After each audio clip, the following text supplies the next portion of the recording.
Okay, so we get to the last part of this chapter on culture, people, and history within the state of Texas. And so this is part 3 then. Okay, some of the things that we're going to be talking about, or the learning objectives, are we're going to be talking about population growth and how Texas has grown and how it's grown. What kind of demographics does Texas have, in other words? We're going to be talking about immigration, the role of immigration, the types of immigration that Texas has had and why they have had them, and some of the concerns and issues that Texas has had based on the way the population is growing here in the state. Okay, so we're going to be talking about what does Texas look like today then? What are the implications of migration? And what does that mean for Texas? But before we get to that, I want to talk a little bit about the types of migration or immigration. You know, there's just a lot of talk on the news, not so much right now, but you know, in the past, that there's been a lot of talk about people coming to this country and the way that they come to this country. And so it kind of depends on, you know, what kind of visas they can get. And I want to talk to you about some different types of migration that we have been facing, and especially, well, in the U.S., but especially here in Texas. Now, one thing that you have to know is that all of the immigration policy is at the federal level. It's U.S. immigration policies. The states have also had passed their own laws, enacted their own laws, but right now I'm going to talk to you about the U.S. level immigration policies. You know, there's a difference between political migration, economic migration, and humanitarian migration. So political migration are the people that are seeking asylum or that they're refugees. That term has been in the news in the recent past quite a bit. When people want to come into this country, and usually they want to come in because they feel that they are being politically persecuted, or due to their political beliefs that they feel that they might be killed, or it may even be for religious beliefs that they believe that they might be killed if they're living like in a country that's different from the majority religious sect. Okay, that's political migration. Then they have certain benefits. Okay, then we have economic migration. And so economic migration is saying basically, I'm coming to this country because I can have a better life here. And so I want to come get a job here in the United States. And there's several ways that you can get a job here in the United States. There's documented ways of coming in legally with a visa and undocumented ways. So we're going to be talking about that as well. Now, what you have been seeing in the news is called really humanitarian migration, and we don't have any policies about humanitarian migration. And you're seeing people coming in from Central America and some from Mexico, but mostly from Central America because all of the gang violence that they have in Central America, and they're trying to flee because they fear for their lives. They feel from these gangs, such as the Maratrucha 13, you know, and so they come up through Mexico to try to get to the United States. And as they're making this journey, they're having to deal with all of the cartels and all of the narco violence that they have, and the narco terrorism that they have there in Mexico. So they're coming up here for humanitarian reasons. What they're doing is they're trying to seek asylum. They're trying to become refugees. Okay, so I just wanted to tell you that that's the difference between the types of migration. So I'm going to be kind of tying all of these in together for you. I mentioned, I think in one of the earlier lectures, that every 10 years we have a census, and this is 1920, and we're having a census now, or the 1920 census. That's going to be the latest census. Okay, so if you look at the number of the population growth, or how much Texas has grown, because this is the population for Texas, from the 1970s there were 11.2 million, and in 2010, the last census data that we have, 25.1 million people. So it's kind of grown, like, you know, a lot, right? It's gone. So then the question is, all right, well then, what does this mean? What does this look like? Which demographics or which groups are growing at the fastest rate? So based on the information from the 2010 census, the growth was 20.6%. And so it breaks it down by race and ethnicity. Now, when I talk about race and ethnicity, there's basically four races, and the races are Caucasian, Negroid, which is the African Americans, Asian, and Native American. And so you can be Hispanic and Hispanic white or Hispanic non-white. So they're breaking them up by Hispanic, and that's not a race. Hispanic is not a race; it's an ethnicity. white non-Hispanic 45%, African American non-Hispanic 12%, and other non-Hispanic 6%. So they're looking at it and they're saying, well, we see that the population is growing, and the Hispanics are growing at a faster rate than any other minority group. And that's why they call it the majority minority. But the whites are growing at a faster rate than the Hispanics. So far, so good. Okay, so some of the concerns that the people here in Texas had, or like our state leaders, they were saying, okay, well, we see that there is an increased population, and that the Latino population is going to, or the Hispanic population is going to become the majority minority. Okay, so when they're talking about that cohort, the cohort that they call Latinos or Hispanics, you can be called many different things, but basically they're making they're trying to make a differentiation between those that are here, that were born here, that are citizens, and the ones that are migrants.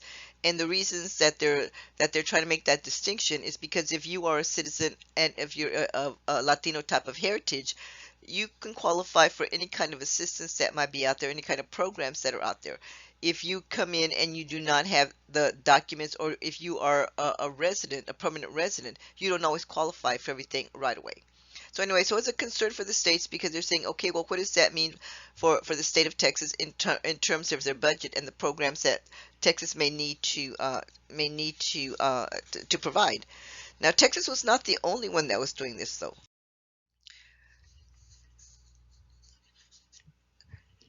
But Texas was concerned, and because they were so concerned, they said, you know what, we're going to commission a study. And it was a 1996 study, so it's a while back. And so they were saying, it was this guy named Murdoch, and Murdoch was the state demographer. And so he wanted to look at the reasons of why Texas has grown so large, what that means for the public programs, what I was telling you about, and what that means for the budget itself. Okay, other states also had concerns as well, and California was one of the states that had the most concerns. They had a strong anti-immigration sentiment back in the 90s, and so they passed this one proposition. And Texas can't pass these types of propositions, but California can. And what they did, they said, if you are here legally, or I should say undocumented, you cannot use our funds. You cannot go to school. You cannot use our healthcare system. We do not want you to use any of these funds because you're just taking money away from the citizens. A lot of studies were done about this, saying, well, are these people that are coming in undocumented that are working? They may be working legally, they may be working illegally or whatever, but what's the net effect of their contribution to any state coffers? And they were looking at it in terms of California. And so, some of the results that have come from these studies is that, well, if you're working, say, for example, with somebody else's social security number, you're sending money up to Washington, D.C. for, and you're withholding tax or whatever and Social Security money, and you never get that back because people are not going to file for income tax. So basically, there was a positive net benefit, not a negative effect. But anyway, there was this strong anti-immigrant sentiment, and so states took it upon themselves because their issue was this, or California's issue was this. They said, we're spending a lot of money on education, we're spending a lot of money on healthcare, and federal government, you're not doing anything. You are not doing anything in order to repay us or to reimburse us for the amount of money that we're paying for these undocumented people that are here. And so they started passing laws trying to limit it, trying to restrict what what the government can do. Like this, and so some of the states, Arizona was the first one, and they came up with "Show me your papers." And so basically that's saying if you are stopped for any reason, like say you run a red light or whatever, and you're stopped for any reason, you can be asked to prove your citizenship. You're asked to prove that you are a citizen of the United States. Now, up to recently, that meant that you had to show them a passport or you had to show them a birth certificate. Since that time, there was a law that was passed in, I think it was passed in like 2001, maybe 2002, probably 2002, and it was like what they call the National ID Act. And so basically, what that is your driver's license ensures that you are a U.S. citizen, and they do it by having, and we call it the Texas Real ID Act. And your driver's license should have a little star at the upper right-hand corner, and it's like a gold little block that has a white star, and that says that you've been vetted. They make sure that you are a U.S. citizen before they issued you that card. So now you can just show me your driver's license. But this is just new. And as a matter of fact, it's new to be effective in 2020. Let's put it that way, to be effective in 2020, because Texas also has that type of law. That was passed by the Texas legislature probably about 4 years ago. Okay, but back to the Murdoch report. So when all of this was being done, they were saying, okay, well, let's look at it back in those days in 1996 and saying, well, should we really be concerned? So they were looking at how the population was growing, and so if you look at this particular graphic, and you can see, well, yes, the Hispanic population increased by 257.6%, almost 258%, and yeah, that is a drastic increase. And so they said, okay, we're going to have to look at the Hispanic population. So they looked at everybody who was both native born, like American born Hispanics, people that are coming in from other Latino countries, and their children. That was the cohort that they were looking at. And so they they thought that there was a reason for concern. And I'm not saying that there wasn't, but I'm telling you what they were thinking, their reasoning behind it.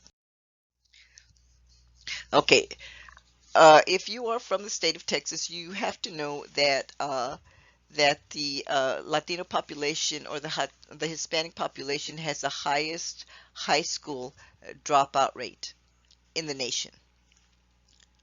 Texas has the highest Hispanic high school dropout rate in the nation. So they're saying, well, all right, what happens is when people are going to be aging out of the workforce because of they're retiring or whatever, and then we have this minority population that's increasing, but they don't have the education to take these jobs, to step into these jobs. Well, then what's going to happen if they have a lower educational attainment level? Their skill levels are going to be lower because they don't have the education. That means they're only going to be able to get jobs that are not at a very high salary level. So we're going to have this gap. How are we going to be able to fill this gap of people? It's like mismatched jobs, like unemployment, where you have jobs and you have people that want jobs, but if they don't have the skills and they don't have the education to meet the jobs that are out there, then it's going to cause a problem. And so anyway, they said, okay, so what we see is that if Texas stays on this course, we're going to have lower wages, lower salary levels in the labor force. And so then you're saying, well, isn't that a personal problem? Well, no, it's also a state problem. And this is the reason that it's a state problem. Because what happens is that the more money people have, the more they can spend. And so I know you don't know this, and I will tell you this many times throughout the course of this semester, is that Texas gets a big chunk of its revenue source from sales tax. When you go buy something, like here in Corpus Christi at this particular point in time, the sales tax is 8.25. Of that 8.25, 6.25 goes to the state, and that's where they get a big chunk of their revenue source. Okay, so it reduces the overall socioeconomic welfare for the state. And because they're saying if you don't have money, you can't spend. If you can't spend, that means that we're going to have lower taxes. If we have lower taxes, that means the state's not going to be able to function because the state has to have a budget. We're already running, well, we can never run in the red. I've not told you this, but when I talk about the Constitution, I will tell you, Texas can never run in the red. All they do is they say, give me back the money that we gave you because we don't have enough. We can never run in the red. We will always have to have a balanced budget. But it decreases the tax revenues, so it's not a good thing for the state of Texas. So then the question was, okay, well, what do we do if we already know that education is going to be an issue? If we know that education is going to be at a lower level, how are we going to get around that? So back at that time in the 90s, what they did is that they started this initiative, and it was called Closing the Gap.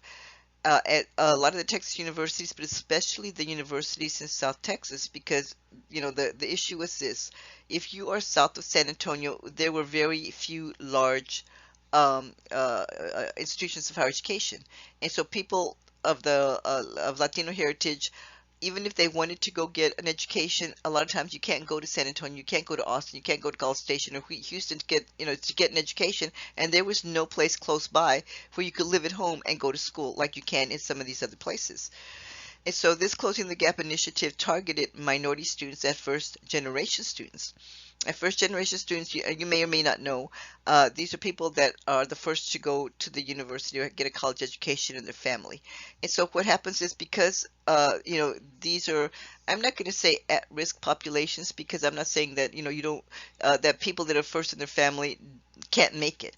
But usually what the studies have been showing is that if you have at least one parent who graduated from a university, has a university level degree, a bachelor's degree, you are like 75% more likely to finish a degree.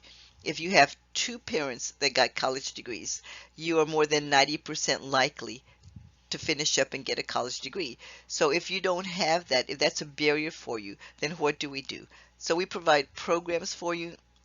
We will provide different types of services for you, like the CASA, which is the tutoring and tutoring services that we have. We have the supplemental instruction. We have the writing center. All of those. Okay, y'all are paying for those, and they're free to you. So I mean, so use them because they're available to you. So so it's saying, okay, if you need a little bit of help, these are the types of programs that are out there for you in order for you to be able to do better and finish up an education or your education. Okay, let's talk about immigrants. So I said this topic of immigration has been hot on people's minds for a while, much more so recently than in the past, but for a while. So I'm going to talk about the types of immigrants first. I talked about political migration.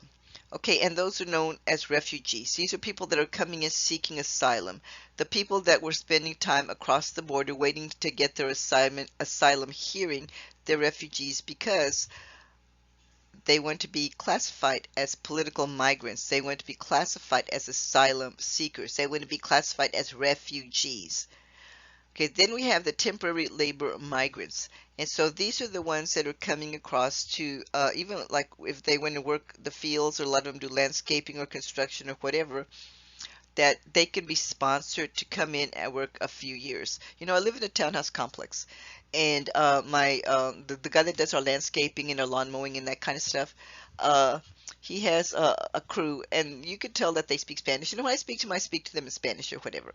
But anyway, so one time one of the neighbors was complaining to me that none of this guy's crew knew how to speak English. So I called him and I said, "Is it true that your crew doesn't know how to speak English?" And he says, "No, they all know how to speak English." And he goes, "Why?" And I said, "Well, this neighbor was saying that every time she tries to talk to him, they just say they can't speak English." And so he said, and then he says, "Well, maybe not to her." That was pretty funny. I thought that was pretty funny. But anyway, that's neither here nor there. But anyway, so what happens? And I said, "Well, where do they come from?" He says, "Well, he goes down to, I think he told me like Oaxaca, which is more towards like the southern part of Mexico." And he says, "I bring in like 20 guys, and they stay here 2 years, and then I'll take them back. I'll send them back." He says, "Then I'll go." Well, I think he takes them back. Then he goes and picks up another 20, and then they'll stay here for 2 years, and then he takes them back. So I mean, there's a way that you can do it legally, and there's a way that you can do it without documents, where you just come across and say, "I'm going to take whatever job I can get and hope I don't get picked up by immigration, by La Migra." And so the people that come in without documents, these are the ones that live in the shadows. These are the ones that work either legally or illegally. They might work with somebody else's social security number, as I was saying a little while ago. So people that are working without any kind of documents. Then there's other kinds of legal migration. These are the ones that are coming in that are coming in to study. They're student workers. They might be tourist visas. And then there's another type of way that you can come work legally, where they're not exactly temporary labor migrants. That one's called the HB2, part of the immigration system. And then the HB1 says if you are educated, if you have an advanced degree, which a master's or better, and if there's a need for your particular occupation, your particular type of professionalism, like engineers and computer scientists, nurses, doctors, that type of stuff, you can come in and we will sponsor you to get your green card. So a lot of the professors that we have here at this university that come from other countries, the university is the one that sponsors them, and it takes like 6 years to get a green card, though it takes a while, so it's not like an easy process. It takes a year. So these are all kinds of other types of people that come in, or the types of visas that you can come in under. Okay, so then back to what the state was saying. Well, so what does that mean for the state of Texas? Well, up until recently, okay, let me back up a minute ago. The last immigration laws that we have, it was 1996, but much of it was set up in the immigration laws of 1986. We have not had anything since 1996. And so when I'm saying that refugees, the people that seek asylum, are eligible for all types of services when they get here, that's changed. And it's not that the law has changed, it's how the rules to implement the law that has changed. And they were changed under the Trump administration by the use of executive orders. Now, the way that he has it set up, he's saying, I don't want them to be eligible to receive any types of services. There's a lot of lawsuits going on, and so there probably will be going on for long periods of time of how this immigration law, how it should be interpreted, and the power of what the president can do under this executive order in the way he's trying to implement the immigration policy. It's not a settled deal. It's not a done deal. Let's put it that way. It's not a settled deal. Now, it comes to permanent resident aliens. Those are the ones with the green cards. Uh, these people are not eligible for services for like 5 years after they get the green cards. Now, right now, the rules again are being rewritten for the resident aliens as well, where they're not being allowed to apply for public services either. That's kind of what the rules that are being proposed. And even if you're a resident alien and you've been vetted and you've been here for 5 years, 10 years, 12 years, and if you commit some type of crime or felony or whatever, they can also deport you. So, all of these rules are kind of like subject to change depending on which president is in office, what his administration wants to do. There's a way to do it, and you go through the administrative process, and so they can be challenged. And so the way that you challenge them, it's in the courts, and that's where they are right now. Now, the last one, the illegal migrants, the undocumented. These are the people that, they fear that they're going to be deported. They're not going to seek any kind of public assistance because they don't want to call attention to themselves. They're qualified for nothing, and they don't really want to be exposed.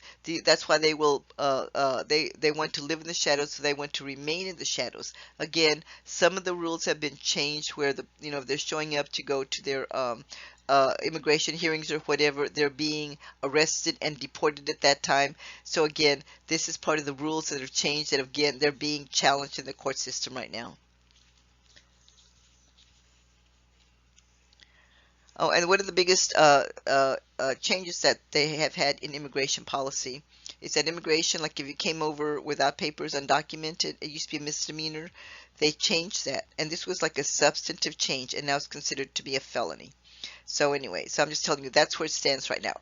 Uh, for as of right now, the immigration rules have been changed, where no one is qualifying for much of anything at all. It's being challenged in the courts.